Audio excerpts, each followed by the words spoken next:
It is a wonderful day to be a Halo fan, particularly a Halo book fan, because on the day that I'm releasing this video, a new Halo book has just come out.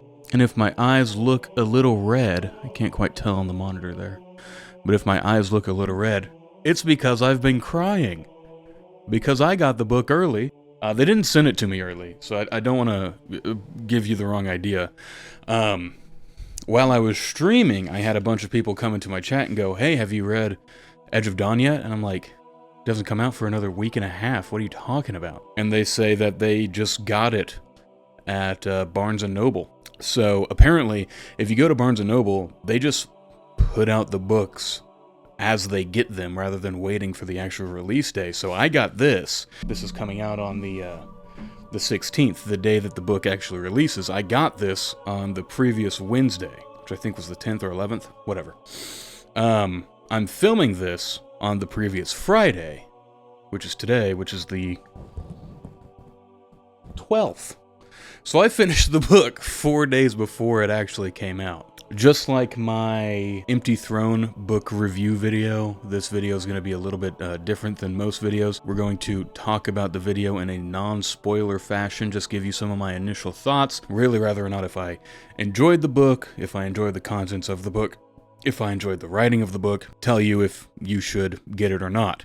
For those of you who know they're not going to get it or don't really want to read a whole book and maybe just want the most up-to-date information, at that point we will then switch into a much more in-depth discussion about the contents of the book, what actually happens in the book, and I have a couple very important points that I want to point out.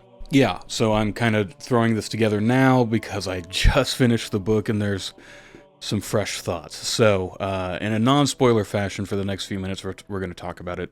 My initial thoughts, getting into this book, I was very familiar. The book basically starts right as Halo Infinite ends, as we all knew from the promotional material, and so it felt very familiar, and you're going into locations that you've been in Halo Infinite, and so a lot of the things, like, a lot of the times for me personally, I have a very hard time visualizing a lot of the things in Halo books, like a lot of Troy Denning's writings, a lot of Greg Bear's writings. I just have a hard time visualizing, where I typically don't have that issue with Kelly Gay.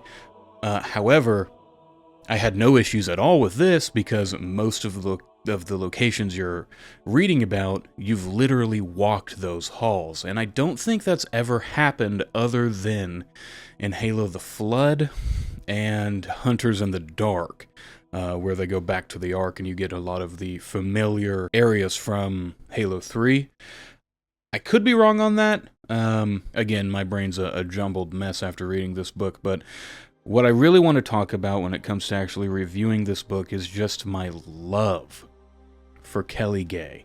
When she first started writing Halo books, I wasn't a huge fan. I still liked her writing, but I wasn't a huge fan of the Ryan Forge trilogy. However, she has single-handedly pieced together the mess of a story that Halo Infinite was at some times. Now, I love Halo Infinite, don't get me wrong, but we can be honest in saying that at some points that story felt like an absolute mess, and she has done a fantastic job of piecing those together with 3 different books. If you want to know why Cortana did what she did at the beginning of Halo Infinite, this book is going to tell you why. Epitaph by Kelly Gay. This has fantastic writing. It's about the Didact and his journey through the domain, and he has a conversation at the end with Cortana that sets her on her path. If you want to know what happens between the Master Chief being thrown out of the Infinity and him waking up, then the Rubicon Protocol tells you exactly what happens in those 6 months in the areas of the ring in which the Halo Infinite campaign takes place. This is legitimately, I think this is my favorite Halo book. I adore this book. I adore the characters in this book. This came out just before I started doing Halo content, and so I don't have a book review on this. If you would like me to do one, please let me know. I've read this book like 6 times. I love this book. And this book is really a introduction into Edge of Dawn. If you read the Rubicon Protocol and then play Halo Infinite and then read Edge of Dawn, that is a fantastic experience from start to finish. I mean, Kelly Gay has just done a fantastic job of weaving this narrative together, putting pieces in place to make it make sense, make a lot more sense, I should say. That being said, there were some parts of this book that were a little dragged out, not in the sense that it was a bad thing, but there are some parts in the book where I would read 2 or 3 chapters and I'm just like, they've just sort of walked, or they've camped, or whatever. Now, those parts are important in a book like this. This isn't a bad thing in a book, but there are some parts where I'm just like, let's get going. However, throughout the entire book, there are points in which, like I said earlier, I was crying when I read the ending of this book, or just before the ending, I should say. The last 10 chapters or so. But there are parts of this book where I'm like, let's go, and I'm pumped. There are other parts in this book where I'm crying. There are parts in this book where I'm like, whoa, that's amazing. Whoa, that's cool. Oh, I miss that character. I'm so glad they're back. So on and so on. Again, if you've read anything about this, you know that it's about the Master Chief, Joy, and the pilot, Fernando Esparza, and their continued fight against the Banished on Zeta Halo, and it does not disappoint in those points. If you like reading Halo books, this Halo book is, I would say, one of the better ones. If you're putting, like, again, like I said, this book is my 10 out of 10. This is my favorite Halo book, and then something like Hunters in the Dark or Legacy of Onyx is at the other end, some of my least favorite Halo books. This is going to be up there with Rubicon Protocol. It is fantastic from start to finish. I read it in 3 days. Other than those short, very short periods where I'm like, let's get the ball moving here, I was never really bored. Even in those slower sections, important things were happening, and the relationships between the Master Chief, the pilot, and the weapon were evolving and growing. And one thing that I really, really loved in this book is how tender and caring the Master Chief is towards both the pilot and the weapon, and another character who I won't name until we get into the spoiler section. I mean, there are constant callbacks to the conversations he has with Cortana. Figure out which one of us is a machine. Don't make a girl a promise. Those things are constantly called back in this book, and in a meaningful and very emotional and rewarding way. There are points in this book where it seems like all hope is lost, and then a once forgotten character shows up and helps. And I'll talk about that sounds like cheap when I say it like that, but it's set up in such a way that it's not cheap. Like, for example, they're in a specific biome in which I knew from Rubicon Protocol that a certain character was last seen, and that character shows up to help.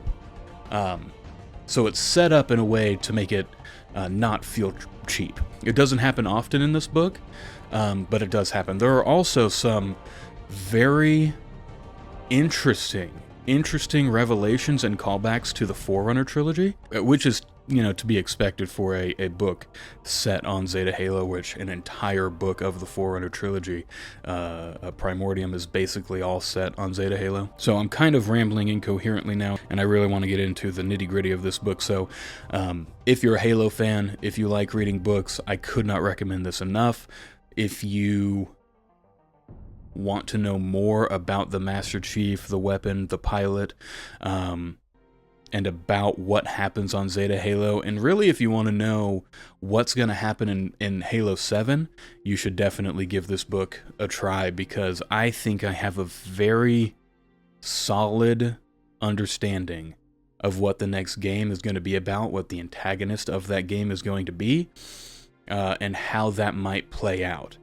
The epilogue of this book is immensely important to the greater Halo franchise going forward. Immensely important. Not only that, but after the epilogue, there's a short poem that is maybe even more important. So with all of that being said, I rate this book as one of my favorite Halo books out there.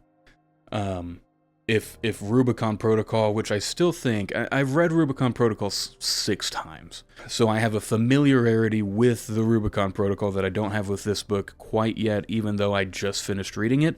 It might take me a couple more rereads to really start to warm up with it. However, it's like, if Rubicon Protocol's my 10, this is a 9. This is a 9.5. This is a really, really great book. And again, I just can't tell you enough how much I love Kelly Gay at this point. Epitaph, Rubicon Protocol, and now The Edge of Dawn, which, by the way, Halo Edge of Dawn, I learned this a couple months ago doing some research on this book, isn't the first Kelly Gay book named Edge of Dawn. She has another series that she wrote probably pretty early in her career as a writer, which one of the subtitles is also Edge of Dawn. Weird tangent to go on, I know. But I just love Kelly Gay's writing in this universe. She's done a really fantastic job. And this book is absolutely something that a Halo fan should go out and purchase and read. If you don't want to read it, it will be out in an audiobook form today. Today is the release date, the official release date, and in that audiobook, Jen Taylor and the Master Chief actually, as far as I understand, again, I haven't read it, or I haven't listened to it by the time of this recording, but as far as I understand, they actually read their lines in the book. So when you're listening to the book, you're going to hear the voice of the Master Chief when the Master Chief is speaking, which is something that really hasn't been done in a Halo audiobook before, and I'm all for it. So, now, from here on out, we're going to talk spoilers. We're going to get into the nitty-gritty of this book. I wrote a lot of stuff down. Where's my phone at? There it is. Give me a second.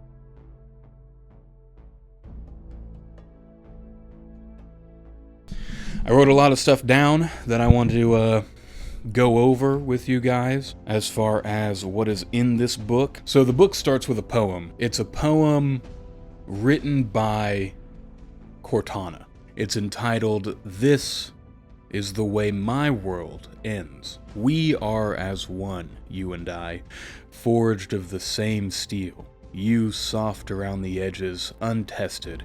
Me tempered and quenched, hardened by time, tempered with wings that could never fly. The world is a beautiful place despite its sorrow and turns, and our cage is a temple made of fire. In it we must burn, so strike and blow and light the forge blue. I leave all that is left to the crucible." Did she know I would wield the hammer? Of course she did. She is the seal from which we were born, the sword in hand to meet the impossible storm. The first slant of light now blackens my eyes. I am racing comets and learning to fly. What is an ending, really, but a journey set anew? But even so, I hope you'll miss me a little, won't you? My interpretation of this is Cortana's last words, or a message she wanted to give to Joyous, the weapon. They are made of the same. They are both made from the cloned brain of Halsey. Cortana has been tempered and quenched, hardened by time. She's had a long time as far as AIs are concerned, whereas Joyous is new and untested. Really beautiful poem. It next goes into another thing that made me freaking cry. This is an audio log by Fernando Esparza, and he speaks as if he's speaking to his wife. He's speaking into this audio log. It really reminds me of sort of The Martian when he's stuck on Mars and he's doing these audio recordings just to keep himself occupied, to keep himself talking, to keep himself somewhat sane. And this happens in the 2 to 3 days that the Master Chief is missing after killing the Harbinger in the Silent Auditorium. He's talking to his wife, and he says that he found the Master Chief. He hasn't had time to tell her yet, but he found the Master Chief, and they took the fight to the Banished. But what I really want to talk about here, he talks about Cortana, and he talks about how scary it must have been to be on one of the worlds that she tried to suppress, how scary it must have been to look up and see one of these Guardians. And he says, I know that you, our daughter, and everyone else are long gone, but I can't stop hoping that somehow, through some miracle, you survived Cortana's planet killers. All of Halo Infinite, or a couple times in Halo Infinite, we are shown Fernando Esparza watching this holodisc of a woman and a child. And the assumption we have is that that is his wife and his daughter. And here he is talking to his wife and his daughter, who he thinks that them and his entire family are dead. And that's something that comes up a couple times throughout the book, where the book is written from 5 points of view. The Master Chief's point of view, Joy's point of view, Esparza's point of view, Jaeger Domnai's point of view, and then Lucas Browning's point of view, who you'll remember from the Rubicon Protocol as the combat medic that saved the boat crew by running out, distracting the Banished, and then getting sent to the prison, and then being forced to wake up the Harbinger, and being tortured and beaten down and starved, and his mind ripped open by the Harbinger, so on and so on. But when the book is in the point of view of Esparza, he keeps talking about how he should have never left home. He talks about how he should have stayed and worked in his family's business, but he wanted to go off and be an engineer. He talks about how he should have stayed and been a father to his daughter and a husband to his wife, but he wanted to go be an engineer on the Infinity, and so he went and did that, and now he doesn't know if they're alive or not, and he thinks that they're not, and he really beats himself up over that. Another thing he really beats himself up over is how he is alone at the very beginning of Halo Infinite. A couple times during the book, he will think about how he is a complete coward, because when the Infinity was getting attacked, he could have tried to save people. He could have loaded up his Pelican with a bunch of survivors, but he didn't, and he fled.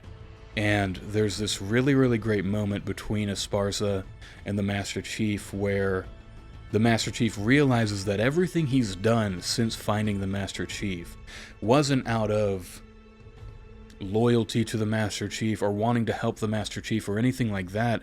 It was simply to atone for leaving the Infinity in the way that he did. I'm getting a little ahead of myself, but after that audio recording, the first chapter is about the Master Chief landing on the ring after killing the Harbinger. After that, Esparza comes and picks them up, and they go to a crashed frigate called that Esparza names Casa del Esparza, and it's a crashed frigate with a working generator, and they're able to park inside of it. It has just enough space for them to park inside of it and have stable oxygen levels, and inside they've gathered all these materials and food and water and a cot and all this stuff. And there's a really nice moment where Esparza goes to sleep and the Master Chief takes off, or before that they have a meal together.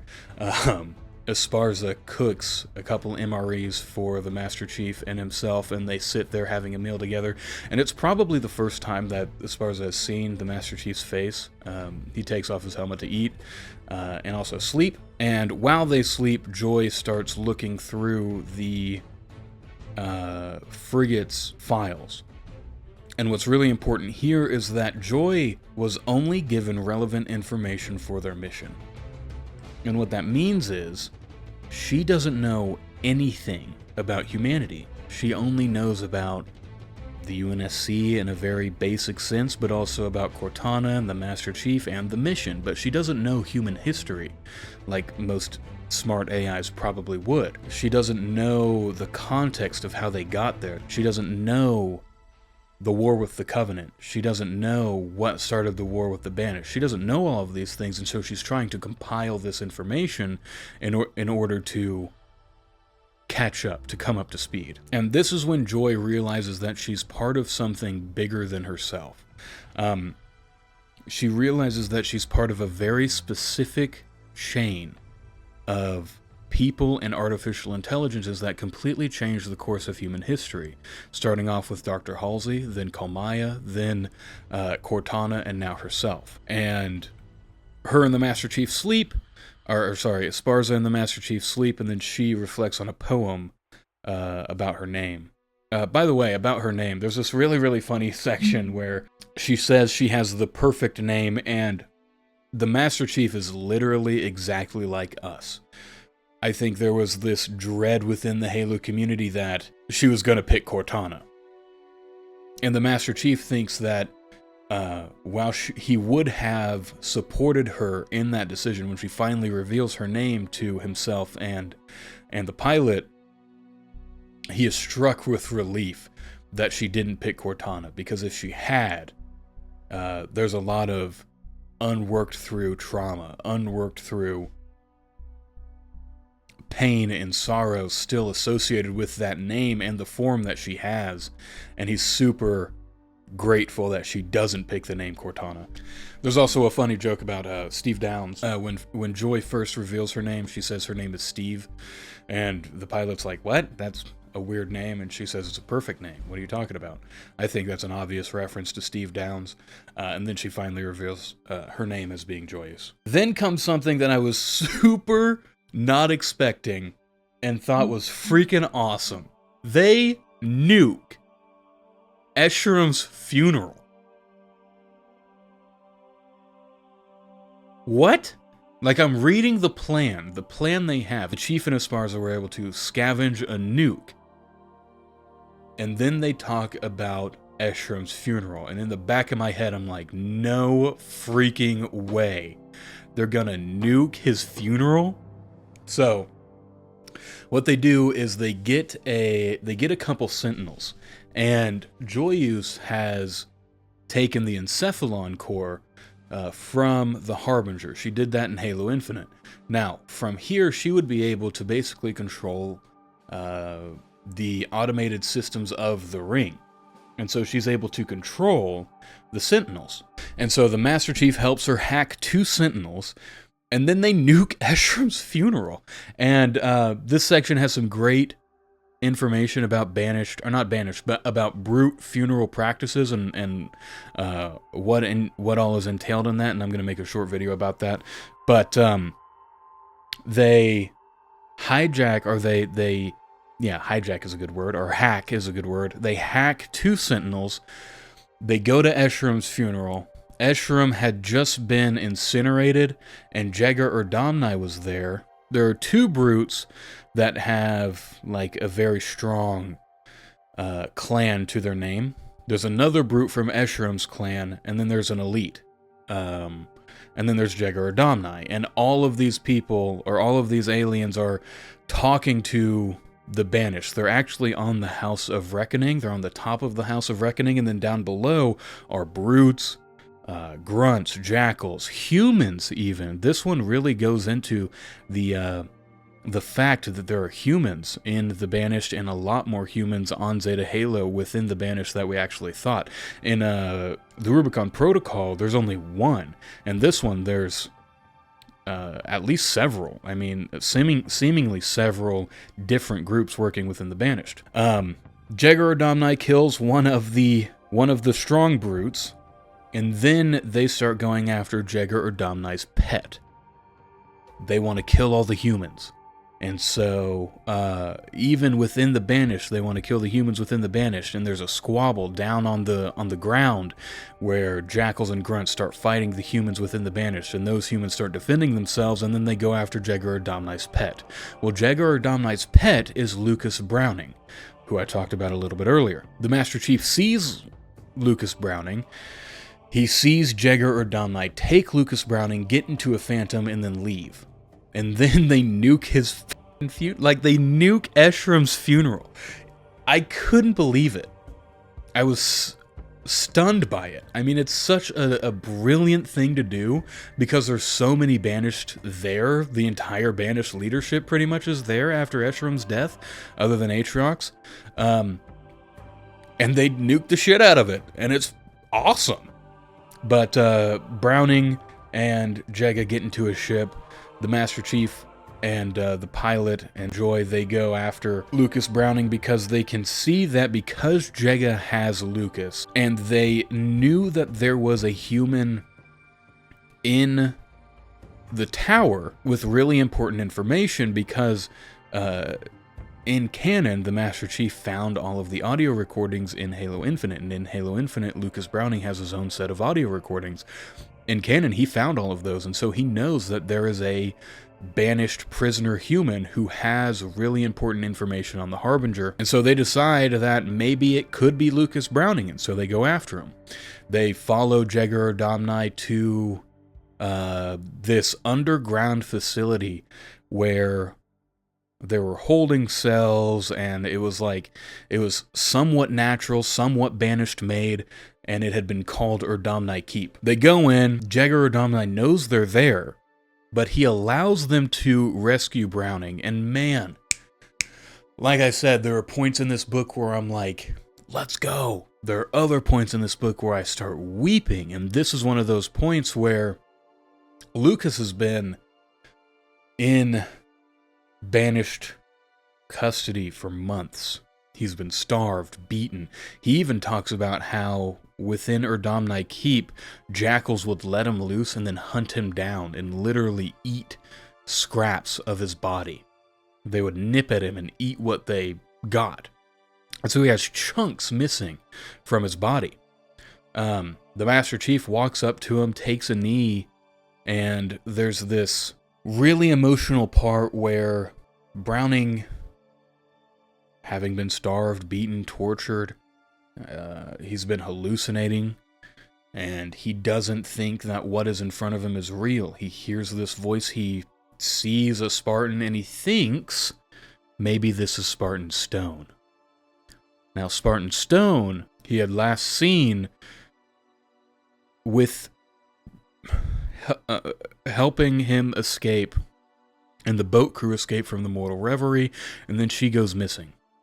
In Rubicon Protocol, she finds the boat crew, but this is after Lucas Browning did his sacrificial lure away from the boat crew, and so he doesn't know that she survived that, but then eventually died trying to get the location data away from Jagger, Domnai, and Gorian. So he doesn't know she's dead.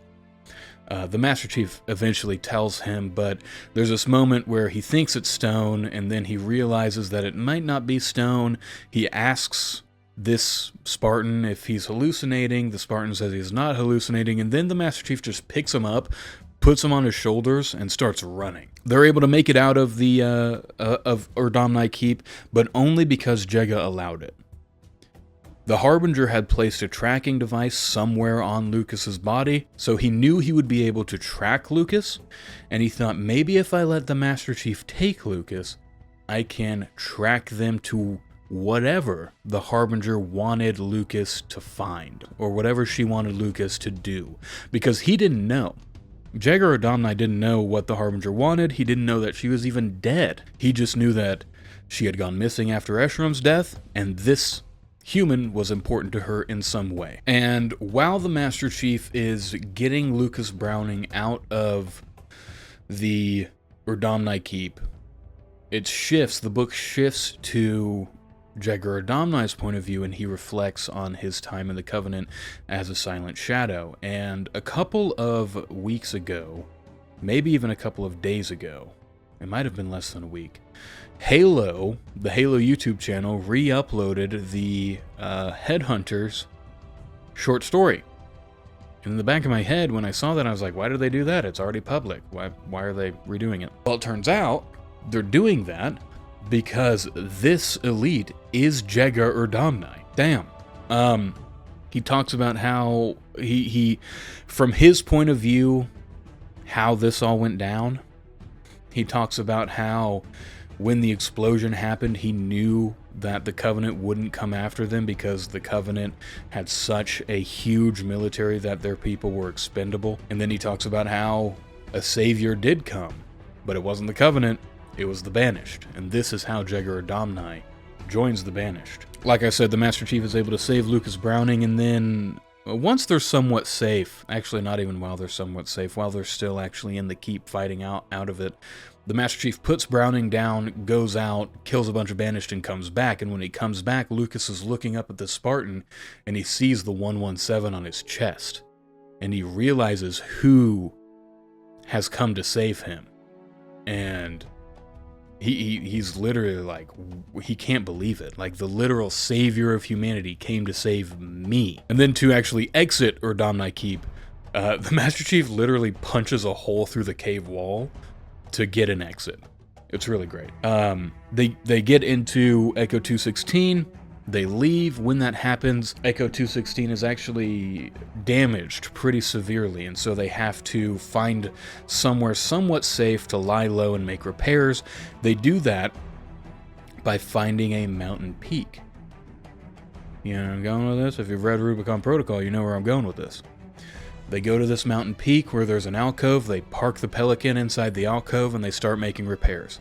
The Master Chief works pretty solidly doing those repairs, and Lucas Browning stays inside the Pelican and sleeps. After some repairs, not all of them, but enough to make it somewhat flight-worthy, the Master Chief knows that the Banished are going to be surveying the area, and of course he's right, and a bunch of Banshees come his way. So he gets a bunch of weapons, and he starts to fight those Pelicans, or sorry, those Banshees. He's able to shoot one with a rocket launcher, hit one with a plasma grenade. He snipes 2 out of the air, maybe 3 out of the air, but the last one is coming, and he doesn't have a good shot on it. He actually shoots it 3 times, but not enough to damage it. And then out of nowhere, a Spartan in brown Anubis armor. They're in this alcove with mountain above them, and the Pelican is coming around the mountain, or sorry, the Banshee is coming around the mountain, and then this Spartan jumps from higher up on the mountain. So they can't see him. They're looking out, down into the mountain. From above them, they just see a Spartan flying down, land on the Banshee, rip the Banshee open, grab the Jackal inside, throw it, and then he says, what does he say? Hold on. He says, "Let's see how well you fly now, Turkey," to the to the damn to the Jackal, and then he says, "Will you save some for me?" And if you've read the Rubicon Protocol, you know that my favorite Spartan 4, Tomas Horvath, was stranded on a mountain peak after fighting Gorian. And I was so freaking happy to see him again. And I was so happy to see him join the Master Chief, even if it was for a short time. He lands his Banshee. He has a short meeting with... Oh, man. I'm just remembering that detail. He has a short meeting with the Master Chief. He takes off his helmet, talking back and forth, and the Master Chief says Horvath, and that alerts Lucas Browning. Now, when Lucas Browning and the boat crew were stuck in their boat at the very beginning of the Zeta Halo conflict, they were stuck in their boat and they couldn't get out, and they made a radio transmission, and Lucas Browning talked to Horvath. Horvath was the first Spartan to promise to come get them, and they shared a small detail about themselves. They talked about their shared home planet. Like they grew up like a couple miles from each other, like within driving distance of each other. And so Browning knew who Horvath was. Horvath knew who Browning was. They meet each other. There's a brief moment there, really fantastic. And then more Banshees come. The Master Chief gives Horvath his grapple shot. He gives Horvath his shield upgrade and his sensor upgrade. So the upgrades we get scavenged from dead Spartans throughout Halo Infinite. He gives those to Horvath. Horvath gets in his Banshee, and he lures the Banished away from the Pelican. The Pelican then gets loaded up, and they leave. Unfortunately, that's the last we hear of Horvath. So, when the Master Chief finds him, he's alive, obviously. He leaves, he lures the Banished away, and then we don't hear from him again. So, it is possible that he could have died in the ensuing conflict, but man, I hope not. After this, they work over Browning a little, and they realize that Browning might have a Gaius. Browning tells them that his serial number has something going on with it. He doesn't quite understand it. He thinks that she may have planted some code inside of it. It's the numbers that he's been repeating. If you've watched or if you've listened to the Halo Infinite audio log, while the weapon was inside of Zeta Halo Systems for 5-6 months, she knew of a place called Lifeworker Central, and she knew that the Lifeworkers had some knowledge of Gaiuses, and so they head to Lifeworker Central. When they get there, they meet 2 humans. At first, they don't know if they're friendly or not, because they don't have their ID tags active, and they don't have their dog tags on them. The Master Chief goes up to him and talks to him, and this is when we learn more about humans on Zeta Halo, banished humans on Zeta Halo. They tell the Master Chief that the banished had been taking those tags and using them to pose as friendlies. Not only that, but the Master Chief is in their sights for a little longer than he's comfortable with. He asks them about that, and they say that they have Spartans too. So maybe we know of 2 banished Spartans, and so maybe there are more on Zeta Halo. Maybe even Ilsa Zayna's on Zeta Halo. Those 2 were ODSTs, they were Marines, and they take them to their encampment where a lot of humans are. This is like the largest human settlement or encampment on Zeta Halo that they've found so far. Lucas is able to get some nanobots injected into him that heal him. He's able to get some leg splints to help set his bones. Sparza's able to get worked over. And then a couple really interesting things happen. The Master Chief and Joy go and they talk to 5 human scientists. And those 5 human scientists don't register on the Master Chief's radar. And so they're like, how are you there, but you're not there? And we are told that these are hard light holograms of humans. Now, if you've read Primordium, this is going to ring true to you. Not only that, hold on, let me back up. This entire area was a ancient human encampment. Again, if you've read Primordium, you'll understand what that means. Generations of humans lived and died on Zeta Halo, and this is one of their ancient cities. And in Primordium, there was a life worker who cataloged a bunch of ancient humans, and there's this whole weird settlement of hard light hologrammed humans that Chakas encounters. Apparently, something very similar happened to these 5 humans. They were digging through this Lifeworker Central. They didn't know what they were doing. They made mistakes, and they were all cataloged. And now these 5 humans are sort of trapped here as digital code. Not quite AI in the sense of like a human-made AI, but they're code now, and they can't really leave this area, and they can only interact with the people there through these hard light holograms. Unfortunately, they're not able to get access to Lifeworker Central, and so they then move to another place called the Lifeworker Lifeworker Archive. It is an underground facility, and the Master Chief, Lucas Browning, and the weapon go inside, and they give Esparza the instructions that if the Banished show up, to blow the entrance to the underground facility so that the Banished can't follow them. So they go inside. While they're inside, Esparza is attacked by the Banished. Let me back up. He reads the Banished coming. He looks up, he sees a phantom, and he says, shit, I need to go blow the door. He lines up the explosives, gets back into his Pelican, starts to take off, blows the explosives. He did way too much damage, or he lined the entrance with way too much explosives, and he actually damages his own pelican. His pelican goes down, and then a rocket comes out of nowhere and hits the pelican, or the Phantom. The Phantom crashes. Esparza crashes his pelican, and he goes unconscious for a second. He doesn't know how long he's unconscious for. He wakes up and he sees the hand of an elite, and he goes, oh shit. So he grabs a pistol and he hides in the pelican. And a bunch, I think 4 elites get on. These 4 elites go straight to the cockpit and start trying to light up the Pelican to try to get it to fly. They say something in Sangheili. Esparza doesn't know Sangheili, and so he just hears, kill the human. That's his assumption. And so he takes out his pistol, he reveals himself, and he shoots. He actually hits one of the Sangheili in the shoulder. That Sangheili grabs his weapon and rips it out of his hand, breaking his wrist in the process.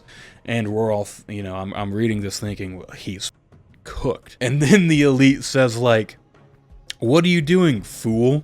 You could have killed us. Why are you firing a weapon in such an enclosed space? You could have damaged the craft. And so Esparza's like, the banished wouldn't be talking to me like this. So you can't be banished. And they say, no.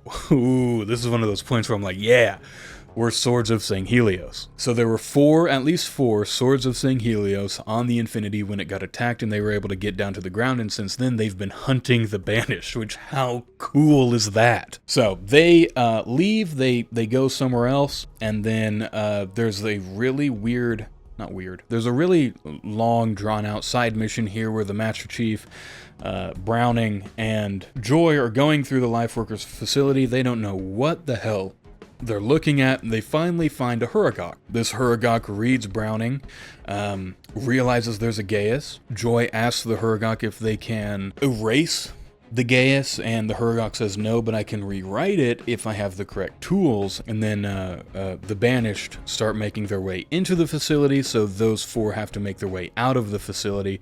They follow the Huragok, they get on a train, like this weird Forerunner train. They start taking off, the Banished attack them, the train crashes, they have to make their own way.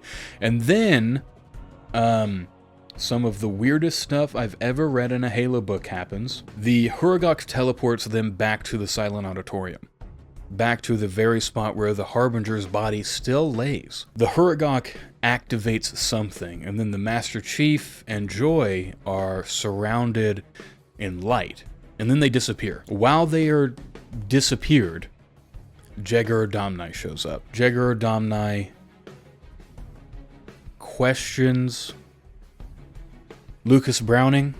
Browning is not able to give Jega an answer as to where the Master Chief went. Jega then realizes that there's a Huragok.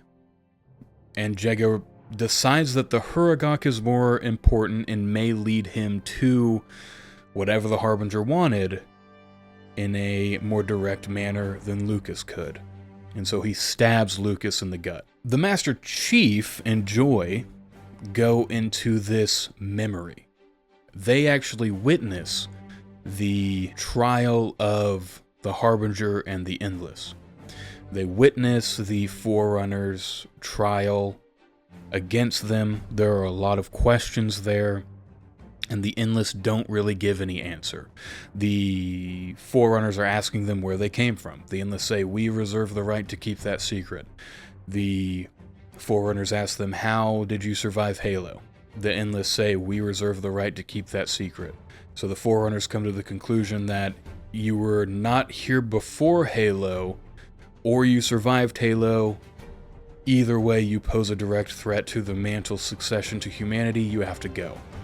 And so they imprison the Endless. Lucas Browning has been stabbed, and he says that if there's anything he had learned in these last months, it is how to take pain, how to grit through it, and how to get up and keep going. And so he gets up, he walks to the plinth that the Huragok used, and he puts in the same exact code that put the Master Chief and Joy into this memory. And they are then pulled out of the memory. They look around, they don't know what's going on, but then they find Lucas. And they try to save him first. He still had those medbots in his system. Joy is able to control them and start repairing him as best they can. The Master Chief puts biofoam into his stomach. They both come to the conclusion that they can't get him somewhere that could save his life in an amount of time in the amount of time that he had. And so Lucas just says, I don't want to die here in the Silent Auditorium. He wanted to die somewhere peaceful. So the Master Chief patches him up with a med pack as best he can and picks him up and starts getting out of the Silent Auditorium. Lots of Banished come. He has to put Lucas down, and each time he does it, he knows he's losing time. He knows that Lucas is already dead. He knows he won't be able to save Lucas, but he wants to get Lucas to a place to die peacefully. Ooh, boy. Because Lucas had been through so much at this point. If you watch my History of Halo video, Lucas was the one I cried about earlier. About to do it again. So the Master Chief fights through these Banished. He knows he won't be able to save Lucas, but he wants to get Lucas somewhere where Lucas can die with dignity and peace. He fights through Banished, and then a dropship. He actually gets out of the Silent Auditorium, and a dropship comes, and he's like, damn it, I'm not going to be able to give this kid his last wish. And then another dropship comes, and this one, Esparza radios, and he says, I heard you loud and clear, I'm coming. And then they look up and they notice that that's not a Pelican, that's a Phantom. The Phantom dropship doors open and 4 elites jump out with energy shields, and they just start ripping through the Banished like crazy. They're cutting them, they're slicing through them with their energy swords. The Master Chief realizes that they can take care of the Banished. I need to go back and get Lucas. He grabs Lucas and he runs out of the Silent Auditorium. And he gets him to this patch of grass. And he says, wake up, Doc, we made it. And Lucas comes back to consciousness. He says he can't feel anything. And he opens his eyes. At the beginning of the video, when I said I was crying, I just read this. They get to this patch of grass, and Lucas can smell the fresh air, and he can feel the sun on his face. And he opens his eyes, and he sees a boulder, and he sees the trees, and he sees the grass, and he sees the green, or the blue sky, and then he dies. And then he dies. Oh man,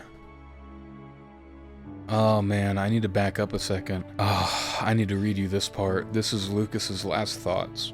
Peace settled over Lucas Austin Browning, combat medic, UNSC Marine, citizen of Alluvion, settler of Kashmir, and Fielding Smith High School's all-star left fielder 2 years running.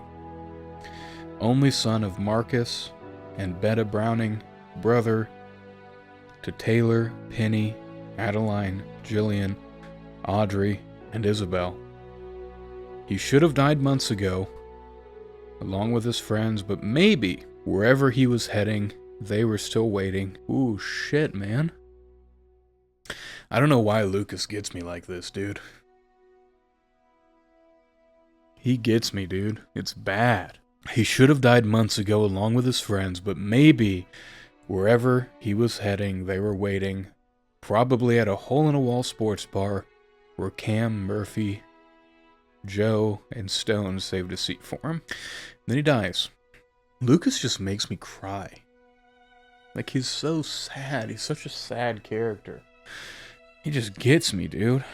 Anyway, they load up his body. They get into the Pelican and into the Phantom, and they fly to where Fernando had ditched the Pelican for repairs. And there they meet Nina Kovan, Eric Bender, and Robin Dimmick, the survivors of the boat crew.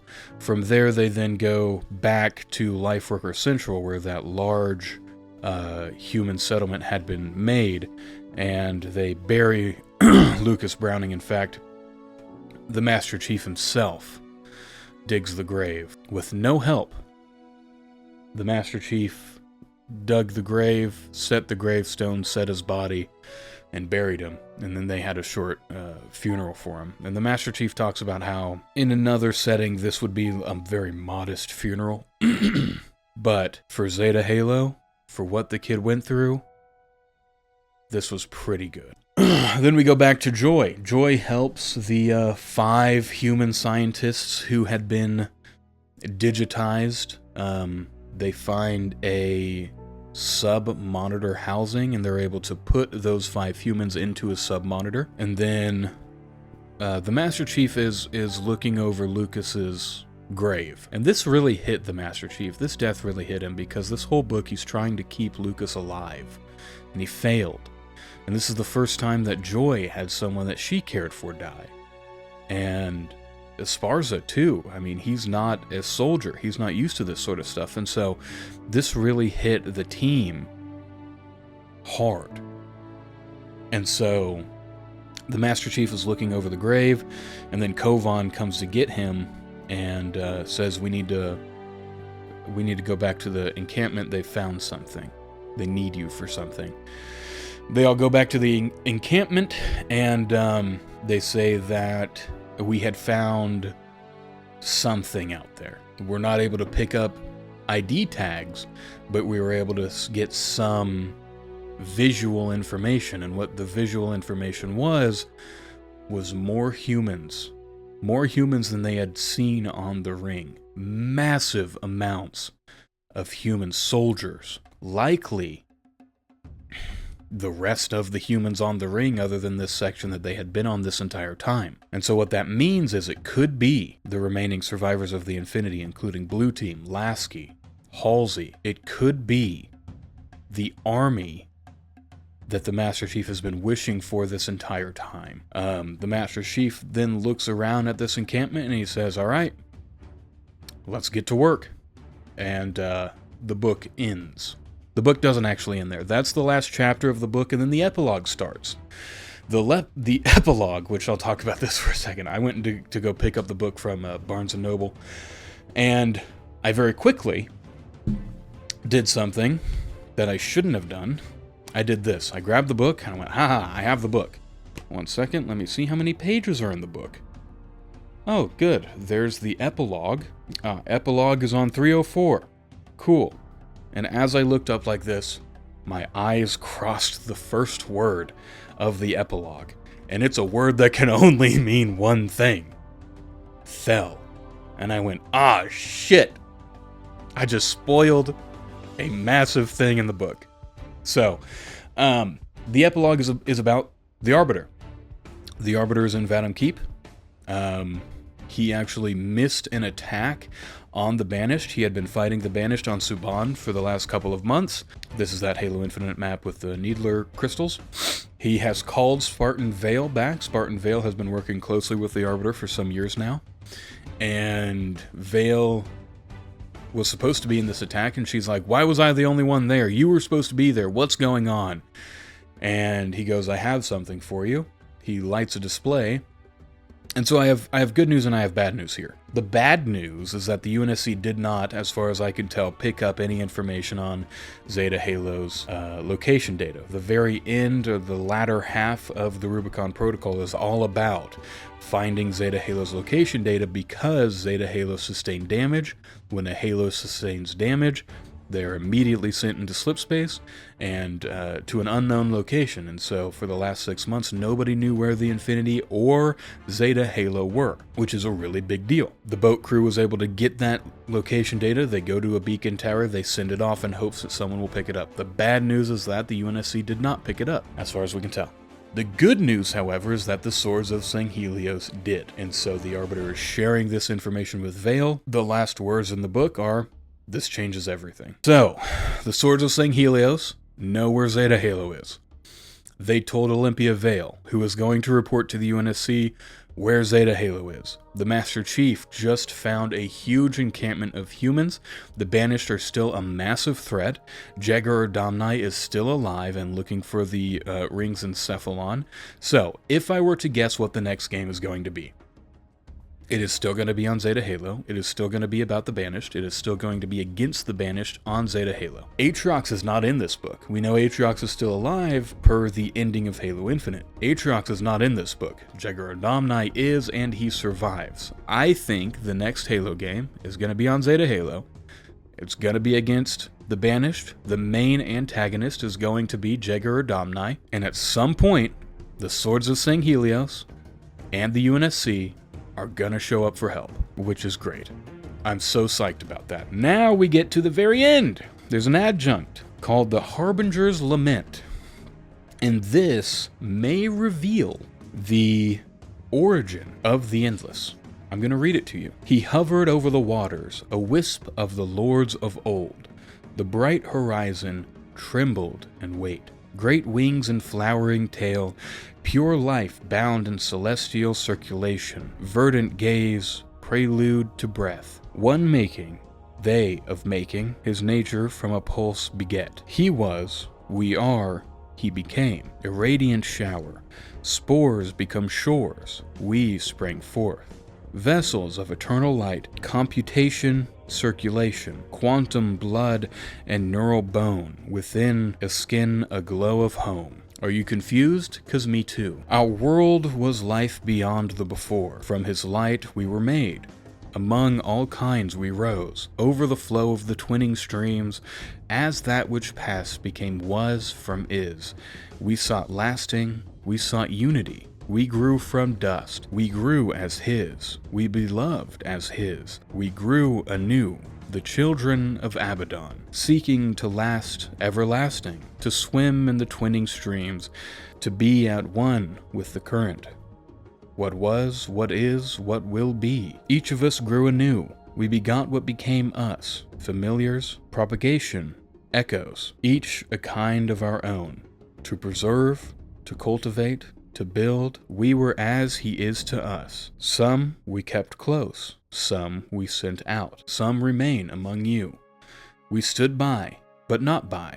Tides rose and streams flowed, and the stars winked in and out. Life bloomed as its petals fell, defeat on repeat, until one day the children of death were set upon the cosmos. Hubris and creation and gnashing of teeth. A cradled kind set asunder and set loose upon those beside and those before.